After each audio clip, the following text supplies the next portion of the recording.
I think the film will be a super hit. Thank you. అందరికి నమస్కారం. ఇందాకే రజనీ గారు మాట్లాడుతూ నాగార్జున గారి గురించి మాట్లాడుతూనే ఉన్నారు. ఎస్, తెలుగు సినిమా ఇండస్ట్రీలో మనం ఎన్నో వైవిధ్యమైన పాత్రలు నాగార్జున గారు చేశారు.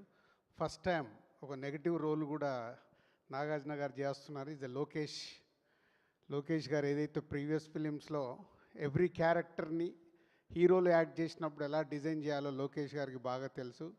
సో రజనీకాంత్ గారు చెప్పినట్టు నాగార్జున గారు మళ్ళీ ఒక కొత్త అన్నమయ్య అప్పుడు ఒక డివైన్ టచ్ ఎలా అయితే స్టార్ట్ చేశారో ఇప్పుడు నెగిటివ్ రోల్లోకి రావడం ఈ సినిమాకి పెద్ద అసెట్ కాబోతుంది. ఎందుకంటే చూస్తూనే ఉన్నాం, ప్రేక్షకులు కూడా ఇప్పుడు హీరోలుగా చూడటానికి ఇష్టపడట్లేదు.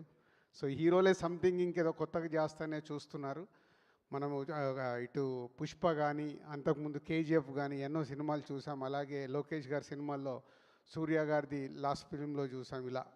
So sir welcome, is a new వరల్డ్లోకి వస్తున్న నాగార్జున గారికి వెల్కమ్. అండ్ రజనీ సార్, ఈరోజు మీరు ఈవెంట్లో లేకున్నా మీరు పంపించిన సందేశమే తెలుగు ఆడియన్స్కి సరిపోతుంది. భాషను గుర్తు చేశారు. మళ్ళీ మీ అందరి కాంబినేషన్లో ఇది ఒక వరల్డ్ వైడ్గా ఒక సెన్సేషనల్ హిట్ కాబోతుంది కూలీ. సో ఇప్పటి వరకు ఉన్న అండర్ ప్రొడక్షన్ రిపోర్ట్స్ కానీ లోకేష్ గారి గ్రాఫ్ కానీ మీ అందరి కాంబినేషన్లో పెద్ద హిట్ కాబోతుంది. ఇందులో మేము పార్ట్ అయినందుకు thank you very much. And Sun Pictures ఈ సినిమాని తెలుగులో మాకు చేయడానికి అవకాశం ఇచ్చినందుకు థ్యాంక్ యూ వెరీ మచ్.